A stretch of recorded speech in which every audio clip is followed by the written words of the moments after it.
किसने मुझे चिढ़ा? मैंने किसी को क्या बिगाड़ा था? क्या हो गया?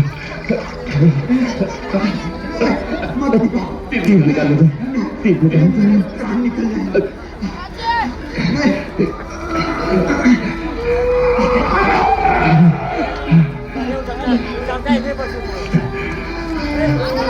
अरे पुरुष कौन हो तुम, जिसने मुझसे सीधे प्राणी की हत्या की? मैं निर्दोष हूँ। निर्दोष? प्राण कुमार का निर्दोष बनता? तब रसी कुमार, मैं तुम्हें किस प्रकार विश्वास दिलाऊं? ये सब भूल से हुआ है। रघुवंशी तो कभी सपने में भी किसी निर्दोष पर प्रहार नहीं करता। रघुवंशी? हाँ, दशरथ, अयोध्या का युवराज। युवराज दशरथ? युवराज को कर तुमने ऐसा पाप किया? मेरे पाप का क्या प्रायश्चित होगा? अपने प्राण देकर भी मैं तुम्हारे प्राणों की रक्षा करने को तैयार हूँ। व्यर्थ युवराज, व्यर्थ। तुमने एक बाण मारकर तीन हत्या कर दी है। मेरे माता पिता दोनों अंधे हैं। मैं ही उनका एक सहारा। वो चल फिर नहीं सकते। तो मृत्यु के बाद वो अवश्य मर जाएंगे। मैं तो उनके लिए जल नहीं आया था।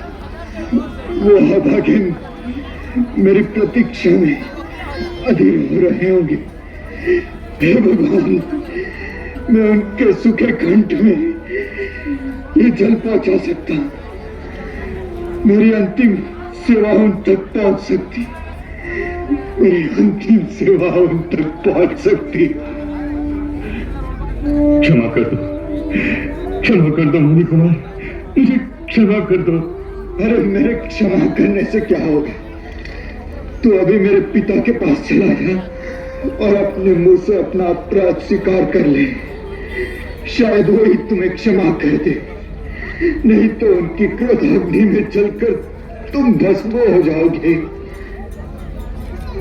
उन्हें शीतल जल अवश्य पिला देगा और कहना मेरे भाग्य में बस इतनी सेवा लिखी थी। युवराज, युवराज, मैं हो रहा हूं। तुम्हें मेरी शपथ है, मेरा अग्नि संस्कार बाद में करना। मेरे माता पिता को ये जल अवश्य पिला देना। मेरे माता पिता को ये जल अवश्य पिला देना, अवश्य पिला देना। हे भगवान, ये क्या हो गया?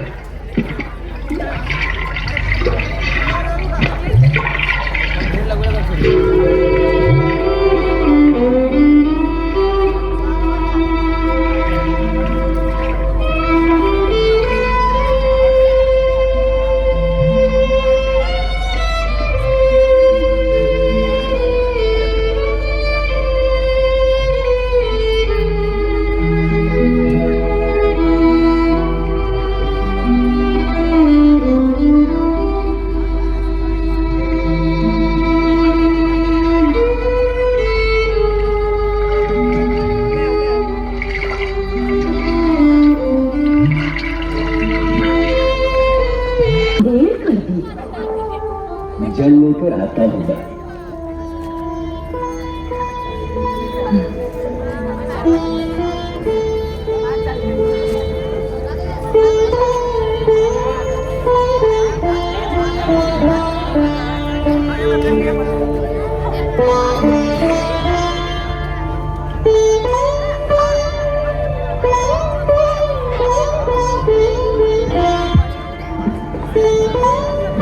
लगता है आ गया श्रवण।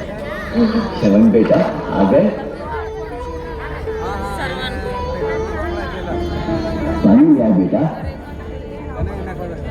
तुम्हें आने में देर हो गई कि तुम्हारी माता चिंता करने लगी। मैंने कहा सगी में स्नान कर रहा होगा, इसीलिए देर हो गई, है ना बेटा?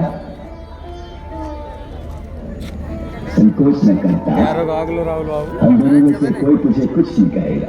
अरे इसमें करने की बात ही क्या है? देर हो गई तो आ जाने दे। तू तो बेटा हम तो निराधार निर्बल जीवों का जीवन आधार है। हम अंधों की आंख है, इन दुर्बल हाथों की लकोटियां है। ला ला बेटा, अपने हाथ से जल पिलाकर हमारी आत्मा को शीतल कर दे। ला बेटा। नहीं बेटा, पहले पहले अपने पिता को पिला, पिता को पिला बेटा।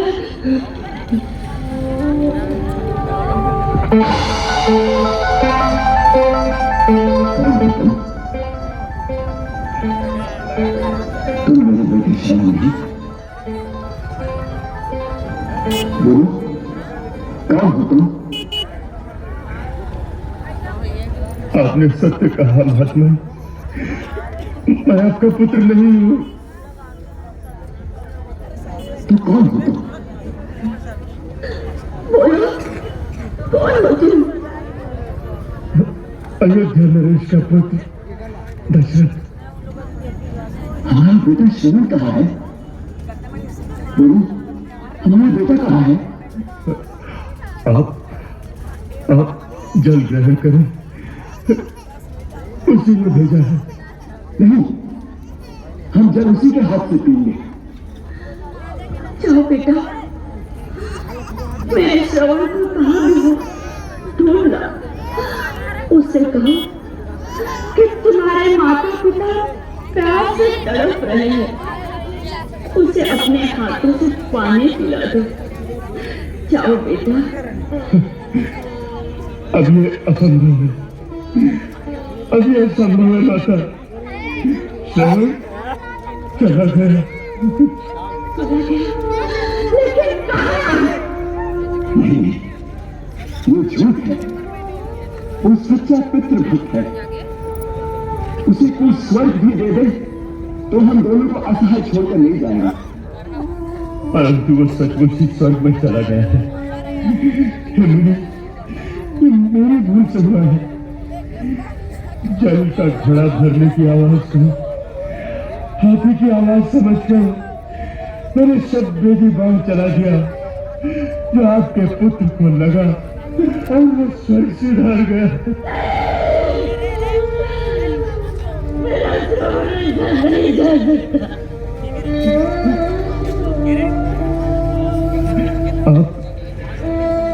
आप थोड़ा जल पी ले, यही अंतिम इच्छा थी श्रवण की। अरे तू क्या पिलाएगा जल? पानी तो केवल पुत्र पिलाता है। जीवन में, मरण में। श्रवण, बेटा श्रवण, मुझे आपके लिए छोड़कर मत जा मेरे लाल।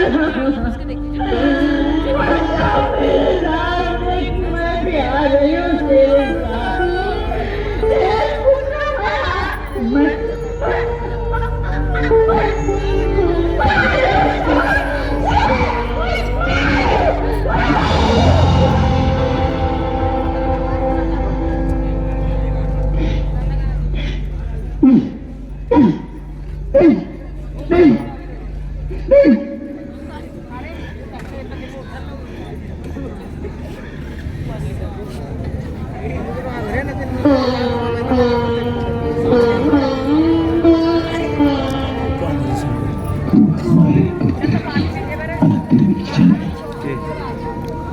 हमारे लिए काल बनकर आया है, यमदूत बनकर आया है। निर्दयी, क्या तेरे तर्कस में एक ही तीर था? निकाल दूसरा बात। देख डाल मेरा हृदय भी, ले ले मेरे प्यार। क्षमा माधव, क्षमा। तुझसे क्षमा? साला कौन है चिन्ह अरे नीच निराधम, तूने एक निर्दोष मानव को अपने तीर का निशाना बना दिया। तूने एक तीर से 3 हत्याएं की है। मेरा पुत्र मर गया, मेरे पत्नी मर गई, अब मैं अकेले जीकर क्या करूंगा? मैं भी मर रहा हूं। दर्शक, मैं तुझे श्राप देता हूं। पुत्र वियोग में आहत पिता की आत्मा तुझे श्राप देती है। जिस प्रकार पुत्र वियोग में तड़प तड़प कर मैं मर रहा हूं, तू भी पुत्र वियोग में मरेगा। मेरी तरह पुत्र वियोग में तड़प तड़प कर मरेगा। मेरी तरह पुत्र वियोग में तड़प तड़प कर मरेगा। तड़प तड़प कर मरेगा। ये कर ऑर्केस्ट्रा चले सर चिल्ला रहे। दूसरा सीन चालू करो।